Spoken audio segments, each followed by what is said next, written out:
name is Chebet Lasan and I live in Nairobi, Kenya. I am founder and CEO of a company called Bright Green Renewable Energy, which deals in waste to fuel different resources. And what we do in Nairobi is we collect different forms of rubbish and we transform it into a charcoal briquette. Currently that's our main activity, but we look to move into different regions in Africa using different agricultural waste materials to produce fuel briquettes for African homes and industries.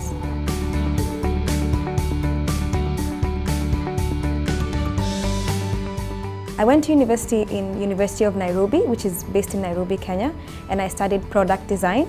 So I'm a product designer, industrial designer.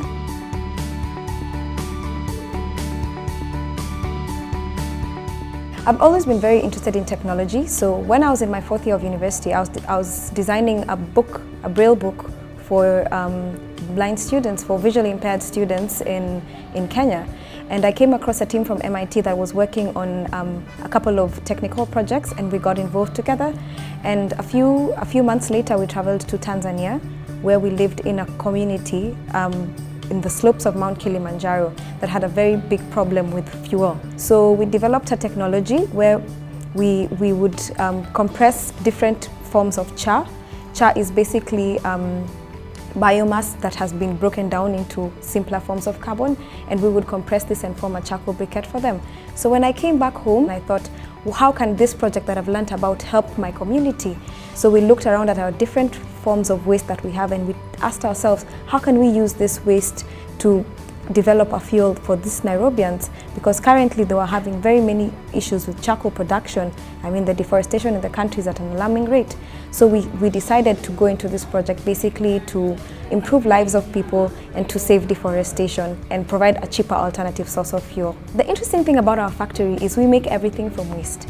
So it's 100% designed and built, fabricated in Kenya. And what we did, we came up with a way to compress the charcoal, to compress the material we had into something solid and firm that we could sell to our clients. So we're very proud of the fact that the machine was made at home, and it was not easy. We had very many challenges, but we were very focused on making sure that this machine was built in Kenya to prove a point, to say that we can actually also do this.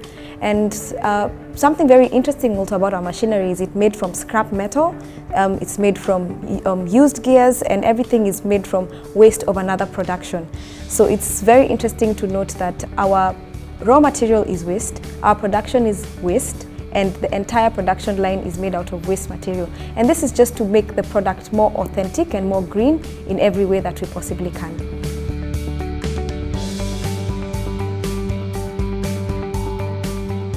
Being a woman in the technology field, I must say it wasn't easy because my background is not in engineering, but however I had a vision and I needed to see this vision come to life. And I believe in the youth of Kenya, I believe in the youth of Nairobi, and that's why I approached them to help me to solve this problem that I was having, which was trying to create a machine. However, one of the things I noticed very earlier on was many of them felt incapable of actually doing this, and they felt that I should actually buy the machine from somebody. And I had to work with them continuously to engage them in the design process. And our first machine didn't work, our second machine didn't work, our third machine didn't work.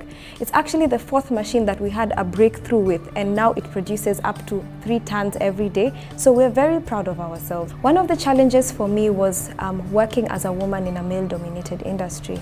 And I must say it wasn't easy, but as women we need to continuously lean in and encourage ourselves to be able to participate in careers that we previously were not accustomed to. As a woman, you need to understand your potential in the society, because many times we are made to believe that certain things, certain careers and certain paths are meant for men. But we actually are capable of doing it, as I mentioned, if we put our minds through it.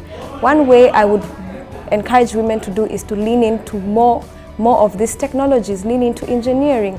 Search yourself, look at what's going on out there, and engage yourself with other women in the same field and learn more from them. That's the only way as women that we're going to move forward and encourage each other to be the best that we can be.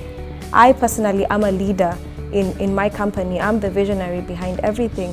And I have to be able to work with different people, both men and women, to be able to enable them to to see my vision and bring it to life.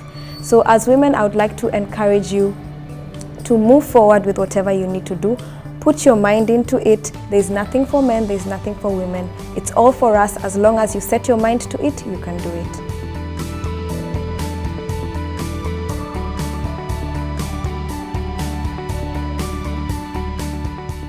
I must say to everyone who wants to go into science, technology, engineering and math that you must believe in yourself. I've just come from a talk with Obama, and one thing that came out very clearly is yes, we can. We can do anything that we put our minds to. So don't be frightened by the challenges that may seem to loom.